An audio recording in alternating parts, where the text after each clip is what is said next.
heads up, because you are in the Hoodwood. I'm the Black Bandit KJ Green, welcoming you to another edition of Sports from the Hoodwood for February 25th, 2023. Coming up in this edition, another ho-hum all-star game. Break down the ins, the outs, the who's, the what's, and Jason Tatum's fabulous game. Can the XFL really revolutionize football? We'll take a look in depth at the game and the changes that this league are trying to make. Can Russell Westbrook really make the Clippers a legitimate contender out west? We'll take a look at the challenges that the mercurial point guard brings to the Clippers. Is this the Lady Gamecocks title to lose in women's NCAA? We'll look at the real challengers for the Lady Gamecocks throne. Are we looking at the Shohei Ohtani sweepstakes coming soon? His agent says he's a free agent right now. Take a look at the ins, outs, and problems of the first possible $500 million player. Where will Derek Carr land? The former Raiders quarterback will find a home, and soon. I'll give you some of the teams that may be vying for his services. We'll have the Hoodwood Hot 5 again, the top 5 teams in college basketball right now. That dap, head slap, and a plethora of takes, insight, and information. It's Sports from the Hoodwood. Put on your crash helmet, buckle your seatbelts. We're getting ready to take off. Let's go.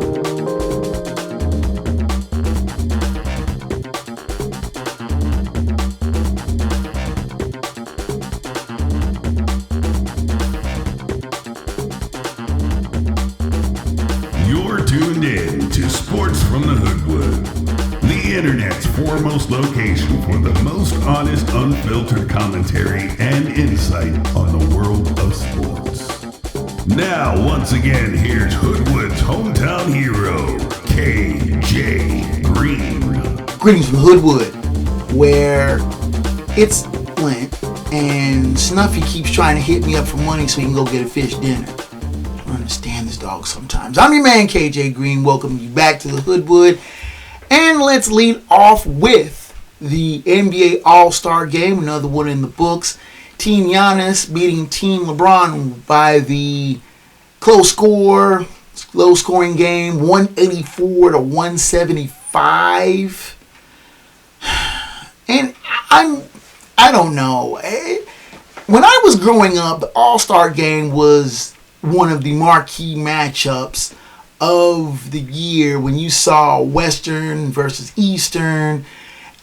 Me growing up, Michael Jordan and Larry Bird on the same team, Magic and Karl Malone on the same team. It was always fascinating to watch these two teams, go head up. Lately, the NBA All-Star Game doing the whole, okay, we're going to pick teams, Giannis and LeBron being the captains and then picking the squad. But they picked the reserves first and then picked their teams after they had the reserves. So they had 10 players left to keep the last player from being picked.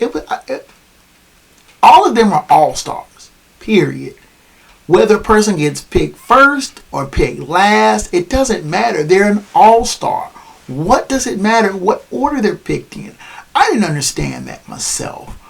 But the game itself was fairly uneventful. Lots of three-pointers. No defense. And looking at the team, Giannis shot 43.9 from the three. LeBron's team shot 28.3. The game was atrocious. Even though both teams were nearly at 100 points at halftime, I do like the fact that they played per quarter. That though the running score does carry over eventually, that they're playing individual quarters with the winning team getting a pot of money to give to their charity, which I like that. I like that concept. But you can see that both teams were kind of like, whatever. We'll do this. And it's just hucking up three-pointers from obscene. I mean, at the end of the game, when the team had to hit us, 182 points would win the game, and you're watching them huck up 40 and 50-foot three-pointers. It's like, why? Why are y'all doing this? Why are y'all playing this way? The game was just, it was painful to watch. Team Giannis shot 66 three-pointers. 66 three-pointers. And made 29 of them. Team LeBron they shot 60, only made 17. And you know how many free throws were shot in the game? 4. All of them by Team Giannis. And it's just sad to watch these teams just run up and down the court, not really playing any defense. They really didn't try to play a whole bunch of defense until the fourth quarter when it was getting close to the set score. Now the fourth quarter is untimed, and they play, I think it was 24 points from whatever leading score is. They had scored 24 points to win the game. And the other team had to score whatever to make up that deficit, plus that number to get to the target score, which was 182. And if you aren't familiar with Elam ending, it's weird to watch. It's just one of those, you're watching it and you're going, what's going on? They're just shooting. They're shooting to a target score. There's no clock. There's a shot clock, but there's no game clock. And if you're not familiar with Elam ending, they didn't call it the Elam ending because that's like trademark to the basketball tournament. I'm not a fan of the Elam ending, going playing to a set score, even though they say that's the way you play on the playground. You play to a set score. You play to a set score on the playground because you don't have a clock. If you have a clock, then you're playing till the time runs out. And if you're playing to a set score, you don't have a buzzer beater, so to speak. The way the whole game went was just really, really disjointed. I mean, yeah, it was a full house in Salt Lake City, watching the NBA's best, and the players kind of went through the motions. Though it was interesting to watch Jason Tatum really fill up the score sheet. He had 55 points. 55, a double nickel. That was named game MVP. There wasn't any real other choice for game MVP because Tatum was really lighting up the scoreboard, and the teammates were encouraging him to shoot. Which that may have been the only point of contention in that game was he gunning for the record? The NBA All-Star Game, in theory, is supposed to be a showcase of the league's best. But in practice, it really doesn't really drive it doesn't really move the meter. It doesn't do anything for me. I watched the last quarter just to see what the score was and watch them throw up these ridiculous shots. Giannis played maybe 2 minutes and then got out quickly, which Mike Budenholzer of the Bucks was grateful for that. Because he had a bum wrist.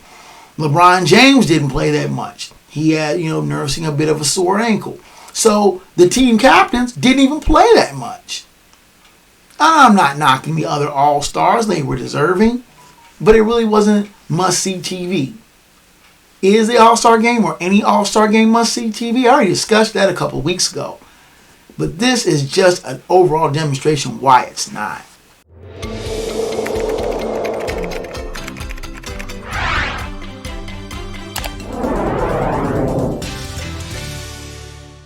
Now, the XFL 3.0 kicked off just this past weekend, and I'll admit, I was curious. I wanted to take a look, check out the product.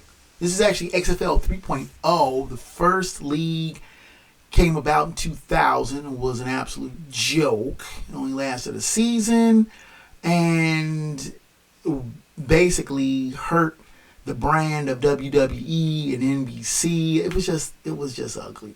Now, the 2.0 version in 2020, I thought was a pretty good product. But there was one small problem. It was called COVID. It shut everything down, shut the fledgling league down, and basically, most people thought the XFL was just going to be another failed league. Well, Dwayne "The Rock" Johnson and his ex-wife, Danny Garcia, came together with a couple of venture capitalists put up a bunch of money, bought up naming rights and the whole intellectual product of the XFL and rebranded it, redistributed the teams, and are starting over for another version of the XFL. And the 8 teams played their first weekend, Saturday and Sunday, and watching the game, it was a bit ragged, as you would come to expect with a new league still trying to find its way and the players kind of getting their sea legs under it. But the XFL is not trying to compete with NFL, instead trying to serve itself up as a top minor league. Now, of course, having a nice television contract from ESPN and ABC doesn't hurt. But the XFL is trying to pass itself off as a legitimate, viable league, a good vehicle for aspiring players to try to make that step up to the NFL, with mini camps starting in May. You'd think that a lot of NFL GMs might be, casually looking over the XFL and taking some notes. There are former NFL players dotted among the rosters, and a number of the coaches are former NFL greats. I mean, you have Hines Ward as a coach of one of the teams. Chris Dishman, I know he's a defensive coordinator for one of the teams. You have some veteran coaches. Bob Stoops, Wade Phillips coaches the Houston team, and like I said, it was ragged, but the games were competitive and close. 3 of the 4 games over the weekend were within 4 points. The Renegades beating the Vipers 22-20, the Battlehawks beating the Brahmas 18-15, and the Defenders beating the Sea Dragons.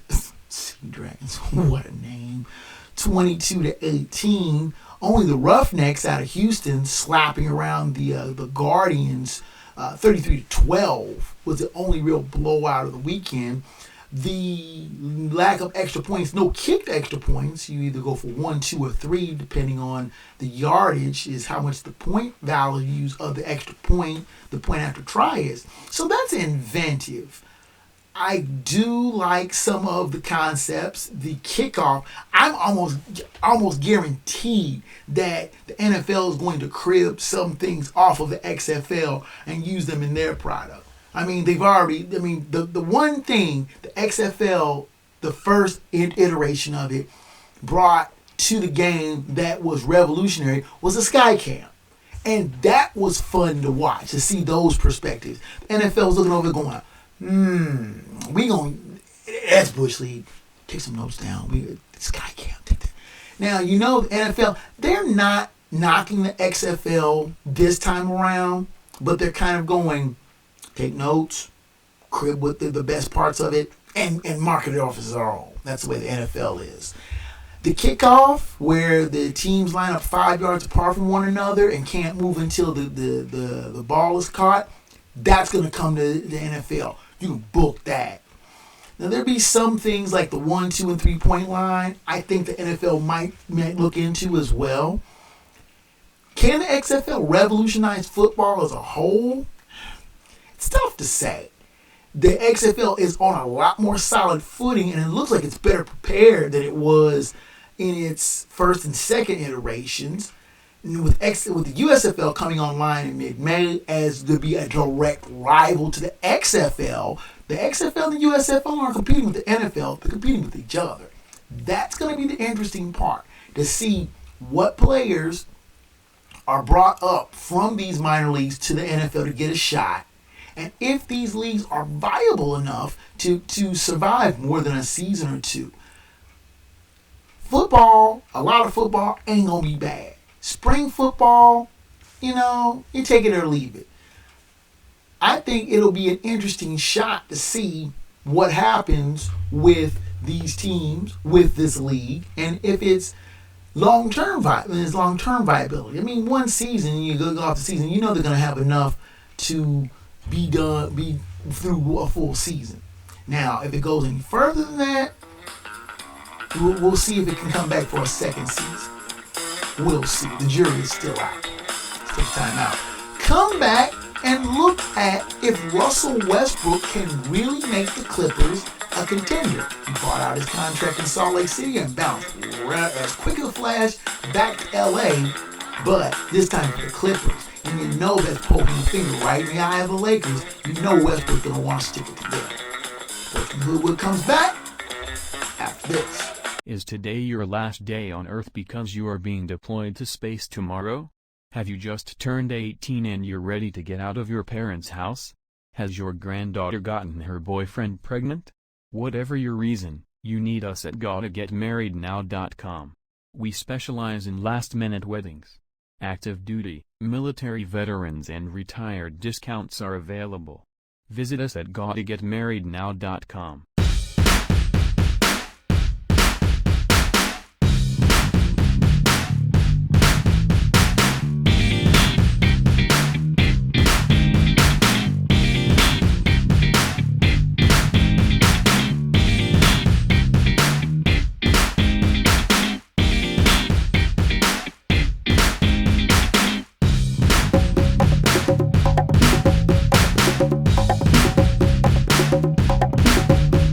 You are tuned in to Sports from the Hoodwood, the internet's foremost location for opinion, analysis, and insight on the world of sports. Here now is the man banned from sports trivia contests in 38 states and 4 Canadian provinces, and not to mention Guam. Your host, KJ Green. You are back in Hoodwood. I'm KJ Green, and let's shift gears and look at the NBA, specifically a player on the move in the NBA. Now, there's been some notable trades at the trading deadline. KD to the Suns, Kyrie to the Mavs, Russell Westbrook to the Jazz. But we all knew that wasn't going to last, with Russell Westbrook not being a big fan of the Utah Jazz or their fans out there, and he asked for and was given his outright release from the team. He will land on his feet, however. Reports have surfaced that he is interested, and the interest is mutual, from the LA Clippers. LA's other team, but they're actually LA's better team because they stand fourth in the Western Conference standings as of this taping. The West is very, very loaded, and the space between the number 3 team right now, the Sacramento Kings, and the number 10 team, the Oklahoma City Thunder, is 4 games. So there's going to be a lot of fluidity and a lot of movement in between these teams. I mean, you have the Denver Nuggets, who are top dog right now in the West, but there are a host of contenders right on their heels, with the Grizzlies, the Kings, the Clippers, the Suns, and the Mavericks all sitting in the prime playoff spots, and the Pelicans, T-Wolves, Warriors, and Thunder, as of this taping, in the 7 through 10 play-in spots. What these teams want to do, the 1 through 6 teams, one team, Denver's probably not going to really have to worry much about this, but the other teams are trying their best to stay all ahead of that cut line so they don't have to play in the play-in game and waste valuable man time in trying to fight their way into the playoffs.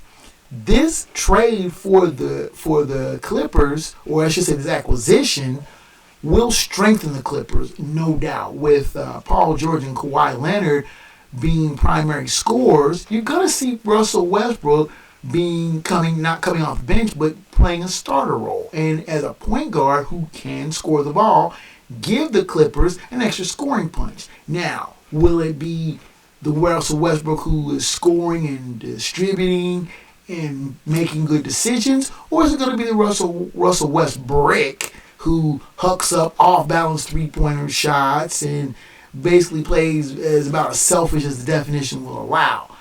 I'm not sure. The jury's still going to be out on this. I think that it is a shrewd pickup for the Clippers. There's a lot less risk. It's not a guaranteed contract because basically the $47 million that Russell Westbrook is going to be paid is still being paid out by the Jazz and the Lakers. They're sharing that cost, even though they did cut Russell Westbrook gave him his outright release. There may be a buyout details, and those will come out in the wash. That being said, the Clippers are basically taking no risk. With taking on Russell Westbrook, they're not paying him a big salary, and he could be a key component as a point guard. Now, of course, he's going to do this to stick it to the Lakers, who he feels to give him the shaft after the past few years. But let's be honest, Russell Westbrook really wasn't putting up good numbers. He really wasn't being the kind of player that the Lakers needed. And the Lakers, for their own part, besides LeBron and Anthony Davis, really don't have that much depth. They don't have that much chutzpah. They don't have anything beyond LeBron and Anthony Davis. And those two can only do so much. Westbrook was supposed to be that third component, but he has done very little other than huck up bad three-pointers, pout, and play like someone who really is disinterested in playing for the Lakers. Now, going to the Clippers, is it going to be more harmonious? Tyronn Lue being another former player? It's going to be tough to say. I want to see how he integrates himself into the lineup. I want to see how he runs that offense. If he distributes the ball, shoots with a lot more, shoots more judiciously, with more care. I want to see if he is going to be able to fit seamlessly into that lineup, and if he does, how the team plays and responds. Now, the Clippers are in the playoff spot right now. Will Russell Westbrook assist in that endeavor, make the team better, or will he come Westbrook and hold them down? It's anybody's guess.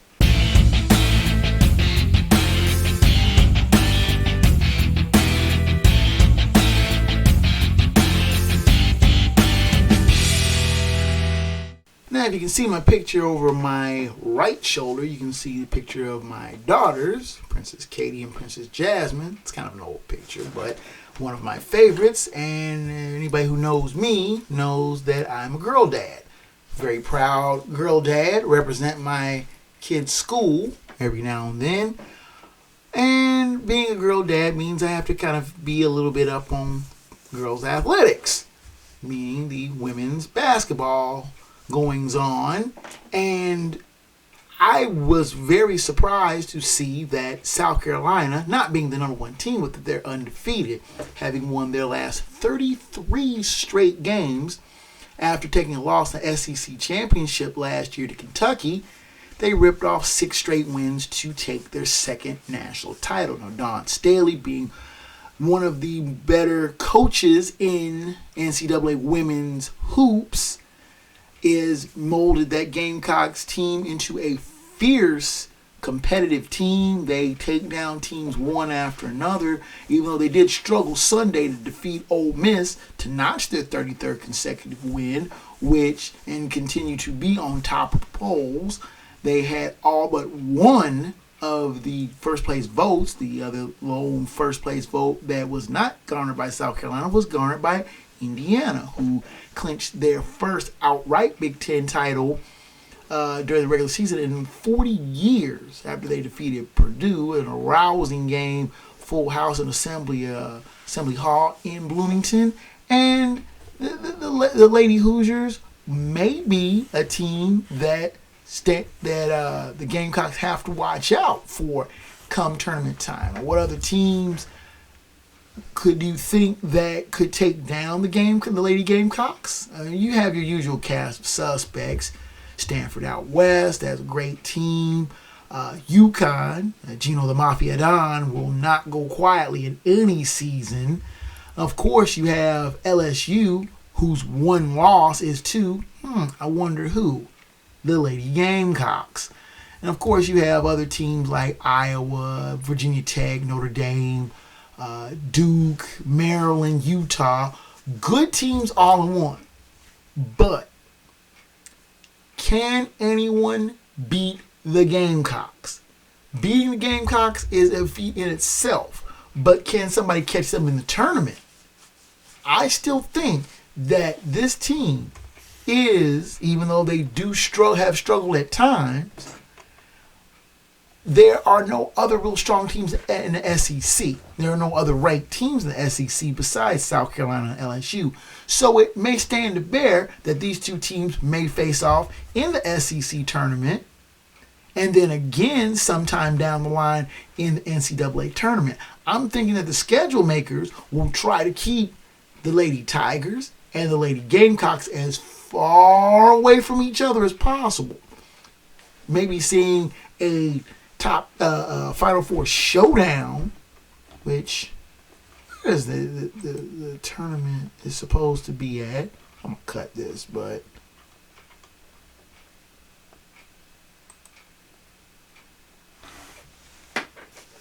keeping these two teams far away, and of course, like I said, a dark horse in Indiana. You're trying to keep these teams as far apart as possible so that they can all meet in Dallas for the women's Final Four. Now, that would be a good 3 Final Four teams. LSU, Stanford, Indiana, and the defending champion South Carolina. Now, those might all be number 1 seeded teams. 4 ones in a national title, in a Final Four, you don't see that often. You know there's going to be an upset sooner or later. Some team is gonna sneak up, like the NCAA men's tournament. It's going to be something like that. But I still say, South Carolina has put themselves far ahead and above the other teams in the NCAA women's field. Is it their title to lose? I think so. I think South Carolina is Hoodwood's pick to win their second national title. And I think they may go unbeaten doing it. Let's take a time out. Come back and look at, is Shohei Ohtani going to be the first $500 million player in Major League Baseball? Possibility. Sports Hoodwood comes back at you after this. Your New Year's resolution for 2023 is to follow me, The Real Rajim, and The Real DJ Dream on Facebook and Instagram, and have an outstanding new year. Hi everyone, I'm KJ Green. If you're looking to reach a broad audience for your advertising dollar, look no further than where you are right now. You can advertise right here in the Hoodwood.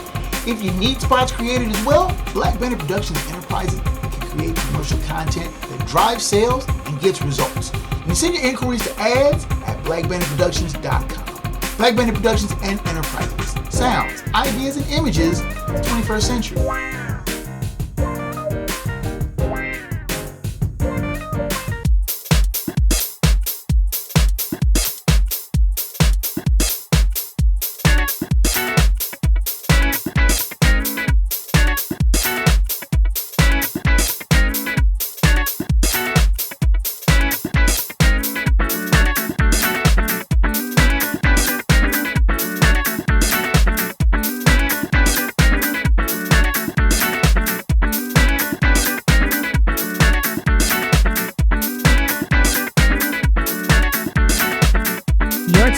Sports from the Hoodwood, the internet's foremost location for the most honest insight, thorough analysis, and unfiltered opinion on the world of sports. Now, once again, here's the man of the hour, After Hours, your host, KJ Green. You're back in the Hoodwood. I'm KJ Green, and let's shift gears again to Major League Baseball. Shohei Ohtani, the defending most valuable player, is nearing the end of his 5th year with the Los Angeles Angels. Now, the Angels have been, if nothing but mediocre, besides the brilliant play of Ohtani and Mike Trout. And many people wonder, what's it going to take for Shohei Ohtani to stay in Los Angeles and remain with Angels? I'm thinking the price tag, $500 million. Not 5, not 50, not 100, not 200, $500 million, $500 million for one player. Now people say no one's worth that much. Well, we've already crossed that plane with Manny Machado and Giancarlo Stanton and Bryce Harper making those kind of crazy amounts of money. Mookie Betts, Xander Bogaerts, all those cats are making crazy, stupid money. Shohei Ohtani is a pitcher. Oh, and he plays every other day as an outfielder and is a damn good hitter and think the great Ichiro with power. Oh, and he pitches every 5th day and has a live arm. Shohei Ohtani could very well be one of the most sought after players in baseball history. Now you're gonna have, of course, your big money suitors, the Giants, the Mariners, the Mets, the Cubs, all maybe lining up hat in hand to try to get the Japanese star to play in their duds come next year. And Ohtani's agent has not made things any easier by playing coy, by basically saying Ohtani's probably not going to sign any kind of extension during spring training. He may just play out the rest of the season. And if he has anywhere near as brilliant a season as he's done the last couple of years,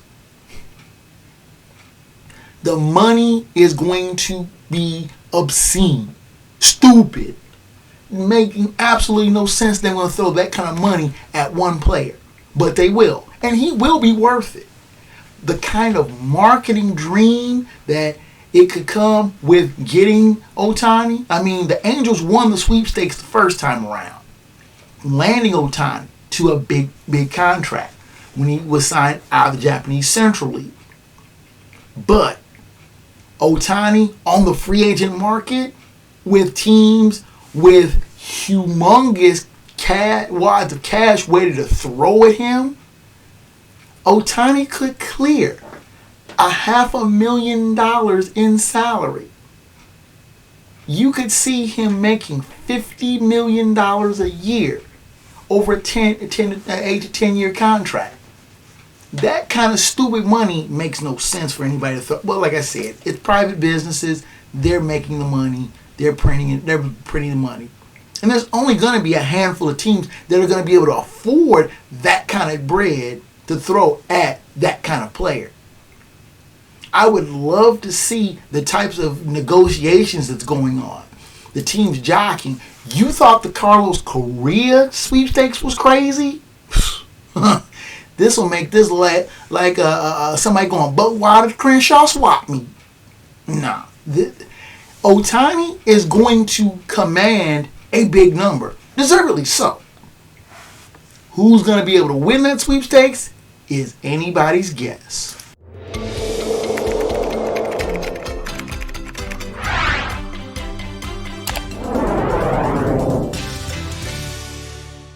Now, shifting gears to the NFL, and a sort of sweepstakes in itself, is where former Raiders quarterback Derek Carr is going to land.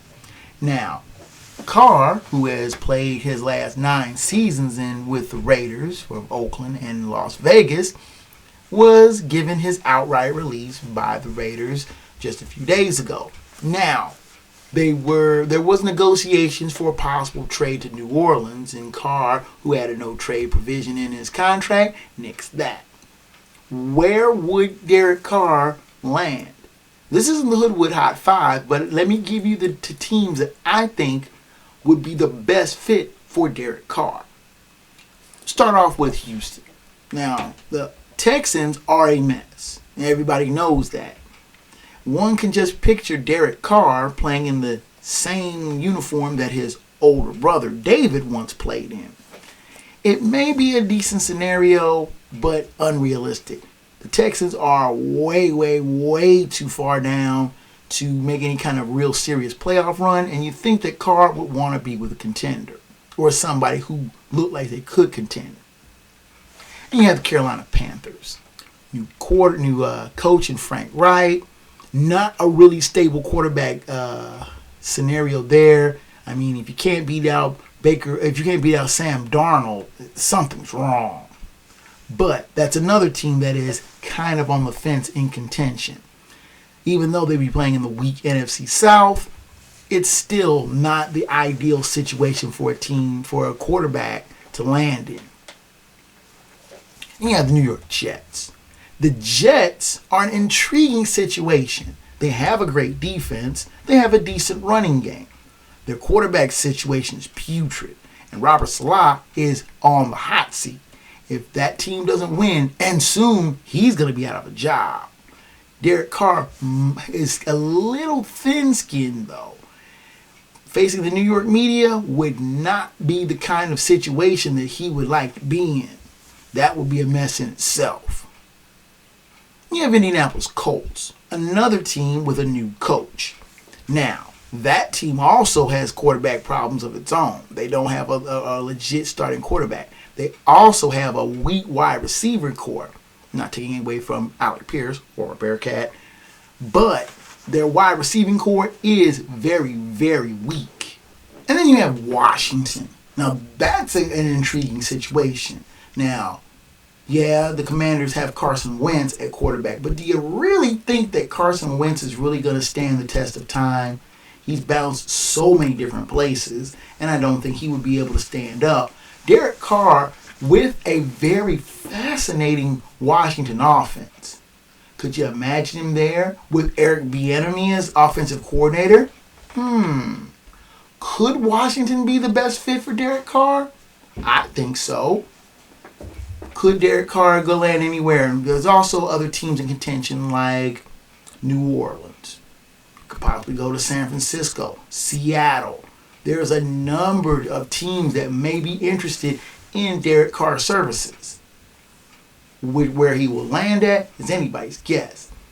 The house money, at least my house money, whatever 2 nickels you want to put out there for a bet, I think would be Washington.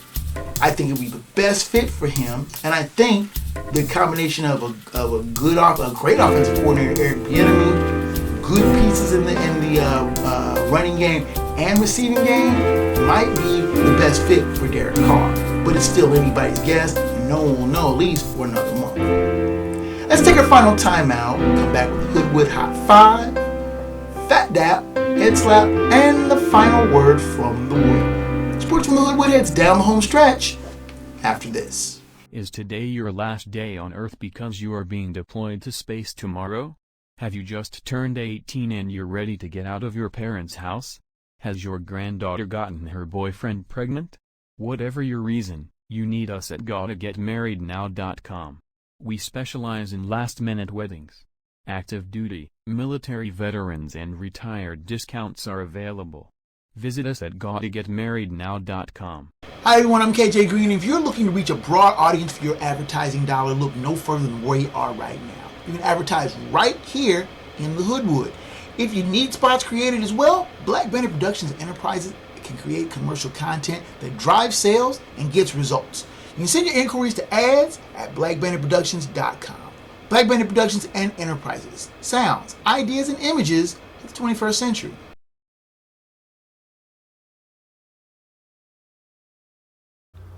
Your New Year's resolution for 2023 is to follow me, The Real Rajim, and The Real DJ Dream on Facebook and Instagram. And have an outstanding new year.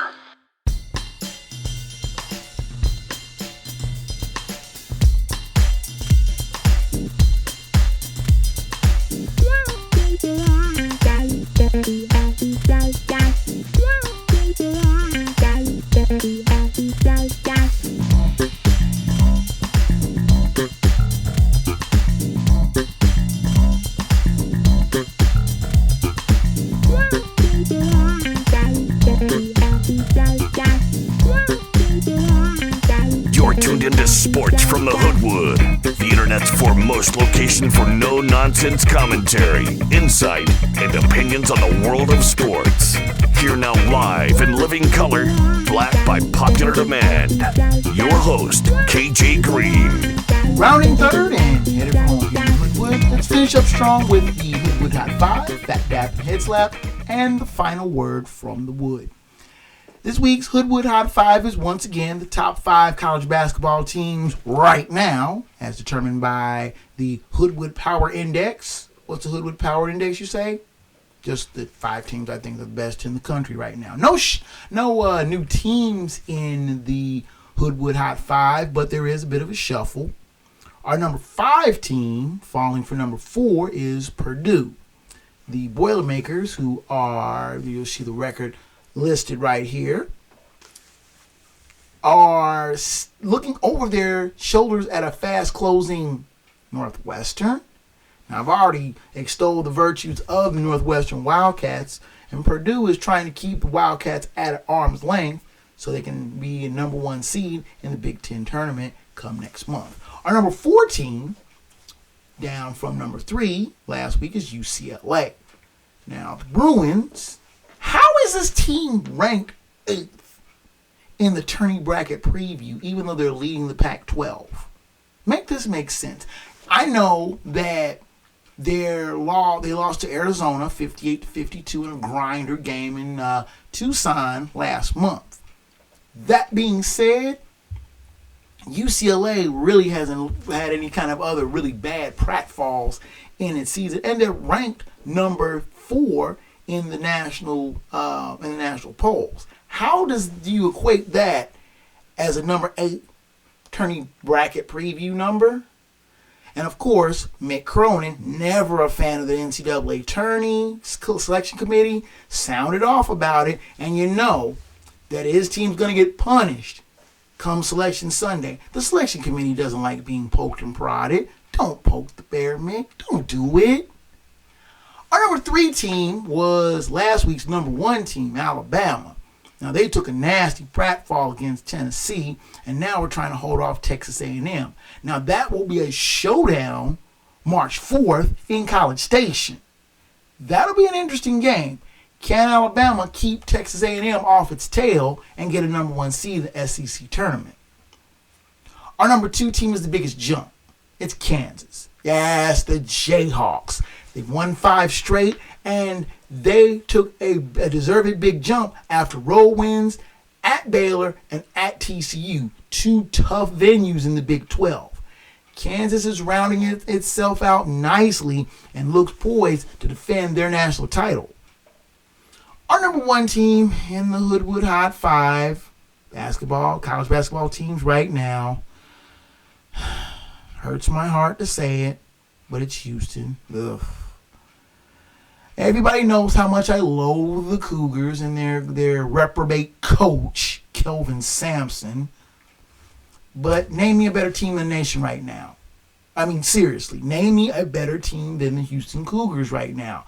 I can't stand them, but I won't deny that they are the best team right now. We'll see how that shakes out in the tournament. That's my Hot 5. What's yours?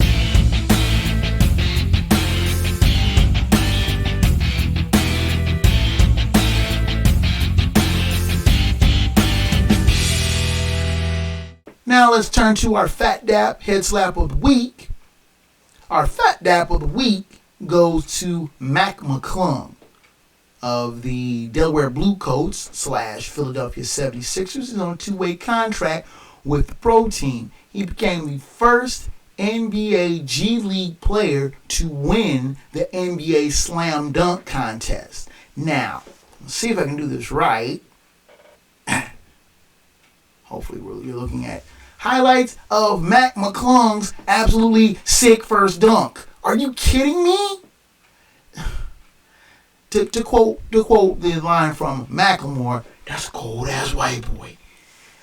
Mac McClung has been doing some absolutely sick dunks since he played back in the day at Georgetown. Then he transferred to Texas Tech.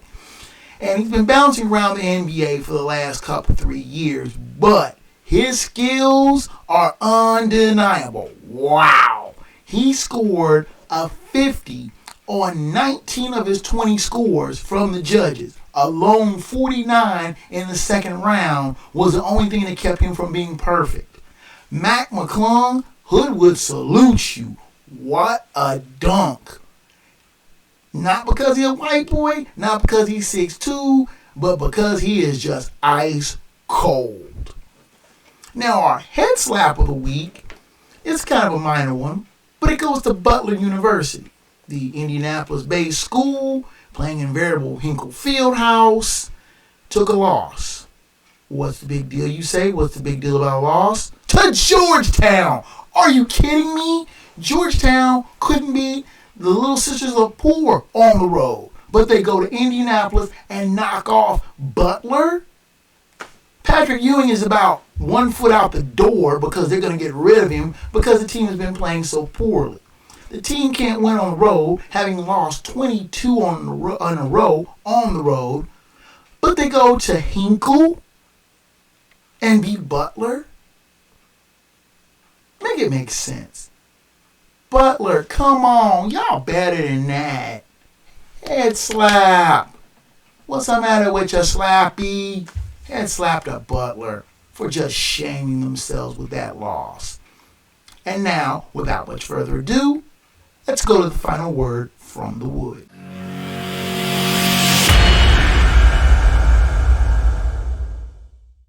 Now, you're not going to find too much coverage of NASCAR in the Hoodwood. It's not that I don't appreciate the sport. It's just something that I don't take a lot of time to follow and cover. But I think I'll make an exception at this time. Now, Ricky Stenhouse Jr. won the 2023 Daytona 500. It was his third NASCAR win and his first since winning the Coke Zero 400 in 2017. And you say, why am I bringing up an obscure racer when hitting the jackpot, winning the biggest race in NASCAR every season? It's not because of the driver, it's because of the team owner. His team owner is Brad Daugherty. Now, you may know Brad Daugherty as a one-time basketball player, played 8 years for the Cleveland Cavaliers, had his number retired by the team, and was considered one of the best big men to have played for that organization until back injuries derailed his career. Now, Brad Daugherty wore number 43 in honor of Richard Petty. Brad Daugherty being from Black Mountain, North Carolina, and made no secret that he was a big NASCAR fan. When he got out of playing basketball, he began fielding his interest in NASCAR and became a principal owner of a race team. Him and Michael Jordan, imagine that, are the only primarily black owners of NASCAR teams. But Brad Daugherty became the first principal black owner to have a Daytona 500 win. Now, this being Black History Month, I thought it was apropos that a black owner would be out front at the Daytona 500, winning it. But the best thing about it was, even though it was played up some, it wasn't a big deal. Brad Daugherty's been around NASCAR for a while and has been considered one of the best younger owners, even though he's 57, but he is one of the more established owners in NASCAR, and he's one of the more respected ones. So his team getting a coveted Daytona 500 trophy is something to celebrate. But it does make me feel good that beginning of the month we had 2 black quarterbacks facing off for the Super Bowl, and now we have a black owner winning the Daytona 500. I'm thinking that black sports and entrepreneurs and athletes have gotten somewhat to the point where it's not a big deal. It's not front page news like it was in 1988 when Doug Williams won the Super Bowl for the Washington football team. When he did that and everybody was like, oh, a black quarterback winning it.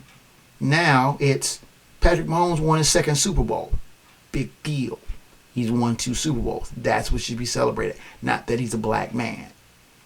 And the fact that Brad Daugherty, as a black primary owner, was able to not only field a car, but field a winning car. Ricky Stenhouse crossing the finish line after double overtime in the Daytona 500. Just the fact that they were able to do it, and that not so much that it was ignored nor overly celebrated, but just another fact in the sporting world. Nevertheless, Ricky Stenhouse, winner of the Daytona 500 in a car owned by a black man. That in itself is a great thing. That is the final word from the Wood.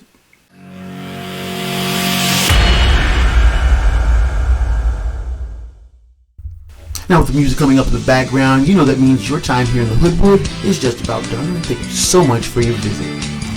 The show's email is kjgreen@sportsfromthehoodwood.com. Please send me emails regarding show topics, questions, comments on the show, and both praise and criticism. I welcome your correspondence, and I will try to get back with you as quickly as I can. Now, the show's website is sportsfromthehoodwood.com, which has a back catalog of shows of both audio and video forms dating back 10 years. You can check out the Sports from the Hoodwood page on Facebook, which has the video podcast simulcast, as well as other topics funny stuff I find all over the web. Great discussions, a lot of good sports debates, and lots more. Video versions, of course, are on YouTube. Hit the subscribe button, smash that like button, ring the notification bell for when we publish the shows online on YouTube. And we also have more great content from Black Bandit Productions. The link from the podcast is also on the Twitter feed, which is at Hoodwood Sports. And it also has interesting stuff as well. You can tweet the show, and I will tweet back. You can like and follow there as well. The audio version is also on Spotify, Amazon Music, Stitcher, iMusic, and other fine podcast platforms and providers. If the Hoodwood is not on your favorite podcast provider, ask for it. Drop me a line, and I'll do what I can to get it there. Special thanks as always to Rage Pictures for their production assistance to the show. That's it from the Hoodwood, ladies and gentlemen, boys and girls. Until next time, fellow sports fans, I'm KJ Green, 30. Sports from the Hoodwood Is a Black Bandit Productions and Enterprises presentation of a 551 Audio and Films production.